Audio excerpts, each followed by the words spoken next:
Sir. Good afternoon, everybody. I know the press has just had a long session with the team here about what we're talking about today and this afternoon. And let me just start by saying I can't tell you how much I appreciate the three people standing next to me here for what they've agreed to do to help, particularly my best buddy, John Kerry. Asking a former Secretary of State to come back and do this has been as I know there's a big ask on the part of myself. I was gonna blame Kamala for it as well, but for both of us. And but John's been deeply involved. The Secretary's been deeply involved in climate issues as a senator and one of the leaders legislatively as well. And I don't think anybody knows more about the issue and the damage that's been done by some of the executive orders of the previous administration. And Gina, you've run everything, Gina. Thank you very much. Let me get to it. Today is Climate Day at the White House, and which means that today is Jobs Day at the White House. We're talking about American innovation, American products, American labor, and we're talking about the health of our families and cleaner water, cleaner air, and cleaner communities. We're talking about national security, America leading the world in a clean energy future. It's a future of enormous hope and opportunity. It's about coming to the moment to deal with this maximum threat that that's now facing us, climate change, with a greater sense of urgency. In my view, we've already waited too long to deal with this climate crisis. We can't wait any longer. We see it with our own eyes, we feel it, we know it in our bones, and it's time to act. And I might note parenthetically, if you notice, the attitude of the American people toward greater impetus on focusing on climate change and doing something about it has increased across the board, Democrat, Republican, Independent. That's why I'm signing today an executive order to supercharge our administration's ambitious plan to confront the existential threat of climate change. It is an existential threat. Last year, wildfires burned more than 5,000 acres in the West, as no one knows better than the Vice President, former Senator from California, an area roughly the size of the entire state of New Jersey. More intense and powerful hurricanes and tropical storms pummel states across the Gulf Coast and along the East Coast. I can testify to that from Delaware. Historic floods, severe droughts have ravaged the Midwest. More Americans see and feel the devastation in big cities, small towns, coastlines, and in farmlands, in red states and in blue states. And the Defense Department reported that climate change is a direct threat to more than 2/3 of the military's operational critical installations. 2/3. And so this could well be on the conservative side. And many climate and health calamities are colliding all at once. It's not just the pandemic that keeps people inside, it's poor air quality. Multiple studies have shown that air pollution is associated with an increased risk of death from COVID-19. And just like we need a unified national response to COVID-19, we desperately need a unified national response to the climate crisis, because there is a climate crisis. We must lead global response, because neither challenge can be met, as Secretary Kerry has pointed out many times, by the United States alone. We know what to do. We've just got to do it. When we think of climate change, we think of it, this is a case where conscience and convenience cross paths, where dealing with this existential threat to the planet and increasing our economic growth and prosperity are one and the same. When I think of climate change, I think of, and the answers to it, I think of jobs. A key plank of our Build Back Better recovery plan is building a modern, resilient climate infrastructure and clean energy future that will create millions of good-paying union jobs, not $7, $8, $10, $12 an hour, but prevailing wage and benefits. You know, we can put millions of Americans to work modernizing our water systems, transportation, our energy infrastructure to withstand the impacts of extreme climate. We've already reached a point where we're going to have to live with what it is now. That's going to require a lot of work all by itself without it getting any worse. When we think of renewable energy, We see American manufacturing, American workers racing to lead the global market. We see farmers making American agriculture first in the world to achieve net zero emissions and gaining new sources of income in the process. And I want to parenthetically thank the Secretary of Agriculture for helping me put together that program during the campaign. We see small business and master electricians designing, installing, and innovating energy-conserving technologies in building homes and buildings. And we're going to reduce electric consumption and save hundreds of thousands of dollars a year in energy costs in the process. And when the previous administration reversed the Obama-Biden vehicle standard and picked big oil companies over American workers, the Biden-Harris administration will not only bring those standards back, will set new, ambitious ones that our workers are ready to meet. We see these workers building new buildings, installing 500,000 new electric vehicle charging stations across the country as we modernize our highway system to adapt to the changes that have already taken place. We see American consumers switching to electric vehicles through rebates and incentives, and the residents of our cities and towns breathing cleaner air and fewer kids living with asthma and dying from it. And not only that, the federal government owns and maintains an enormous fleet of vehicles, as you all know. With today's executive order, combined with the Buy American executive order I signed on Monday, we're going to harness the purchasing power of the federal government to buy clean, zero-emission vehicles that are made and sourced by union workers right here in America. With everything I just mentioned, this will mean 1 million new jobs in the American automobile industry, 1 million. And we'll do another thing.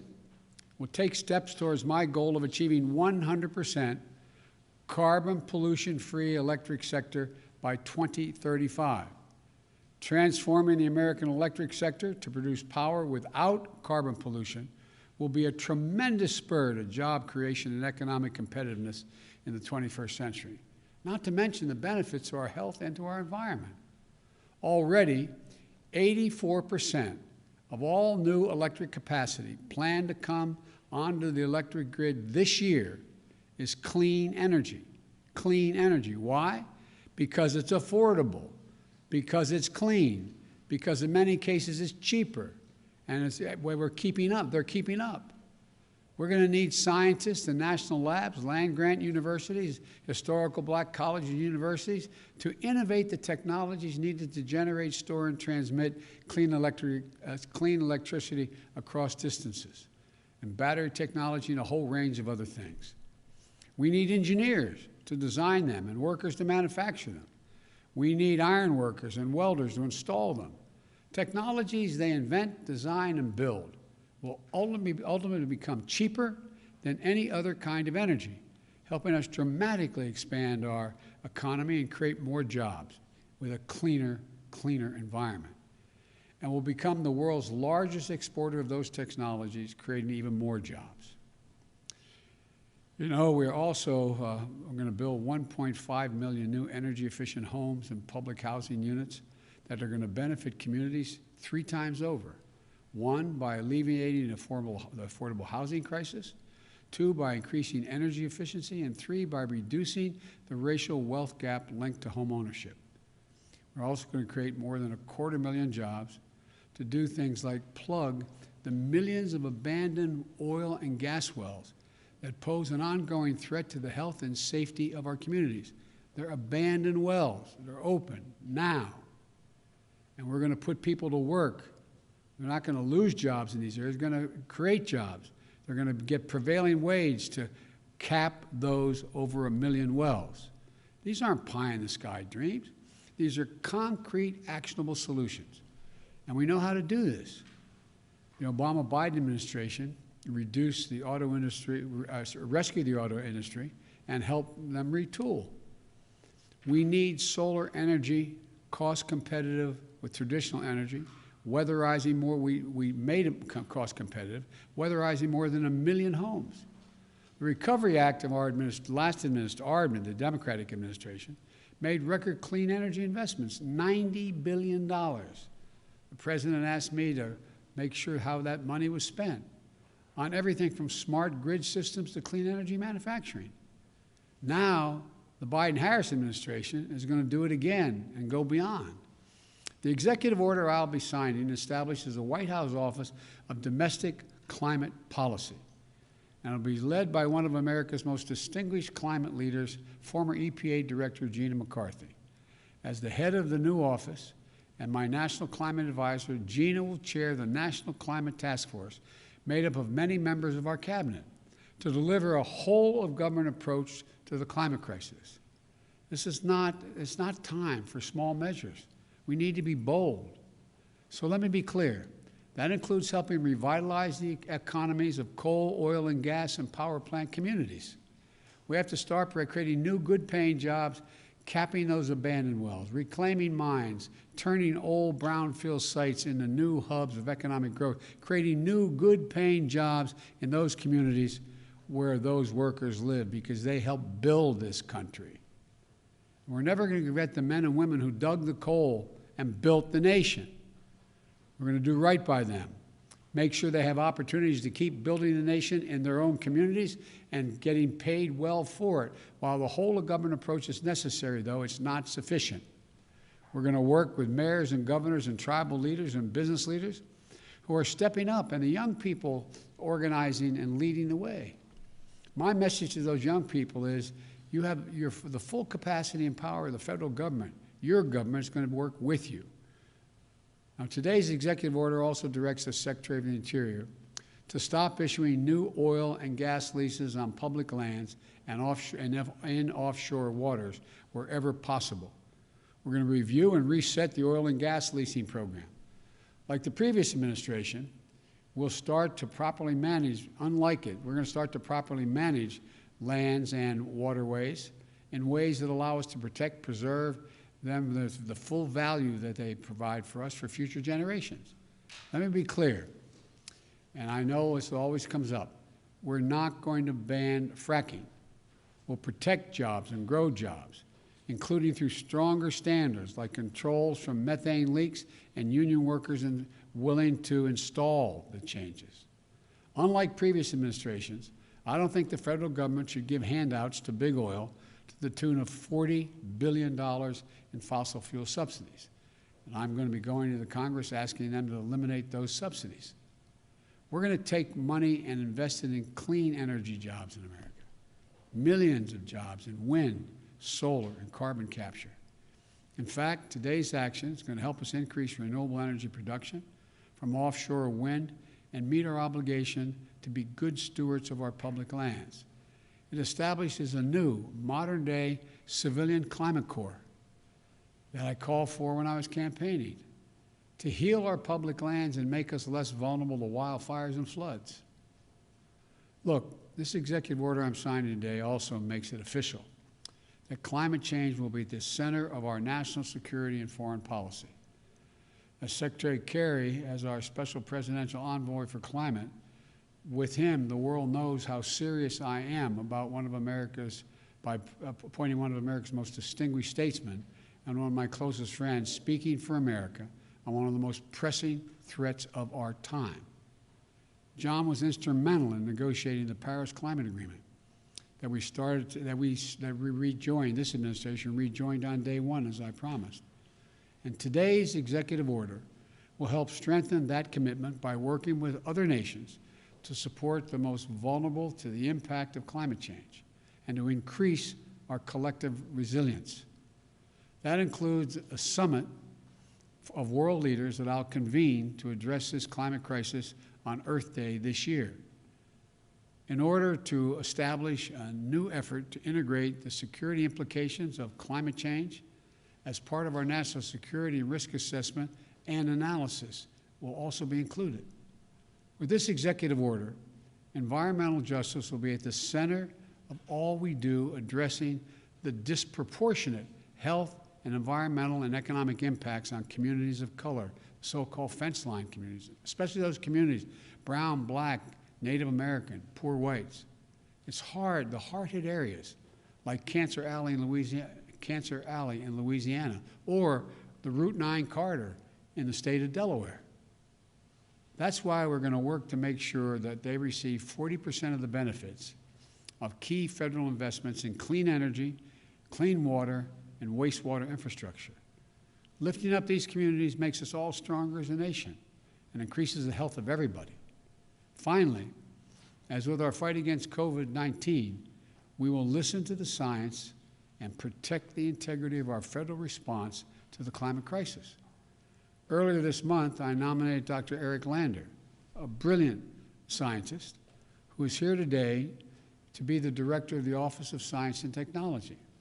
I also nominated another brilliant scientist, Dr. Frances Arnold and Dr.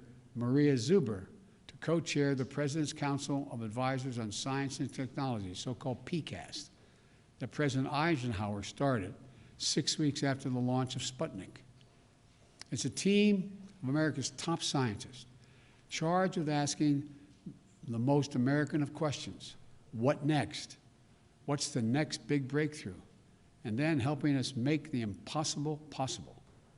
Today, I'm signing a presidential memorandum making it clear that we will protect our world-class scientists from political interference and ensure they can think, research, and speak freely and directly to me, the Vice President, and the American people. To summarize this executive order, it's about jobs, good-paying union jobs. It's about workers, building our economy back better than before. It's a whole-of-government approach. Put climate change at the center of our domestic, national security, and foreign policy. It's advancing conservation, revitalizing communities in cities and on the farmlands, and securing environmental justice. Our plans are ambitious, but we are America. We're bold. We're unwavering in the pursuit of jobs and innovation, science and discovery. We can do this. We must do this, and we will do this. I'm now going to sign the executive order to meet the climate crisis with American jobs and American ingenuity. And I want to thank you all. I'm going to go over and sign that now.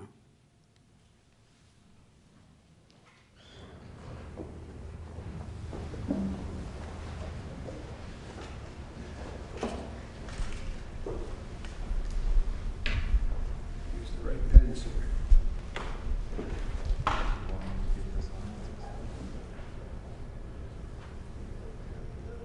The first order I'm signing is tackling the climate crisis at home and abroad.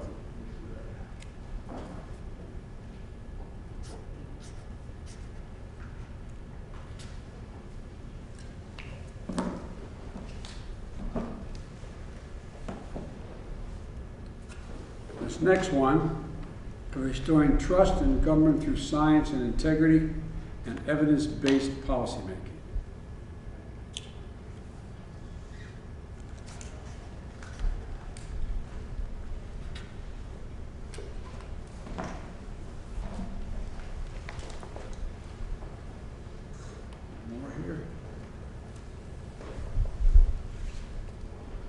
And this last one is the President's Council on Advisors on Science and Technology establishment.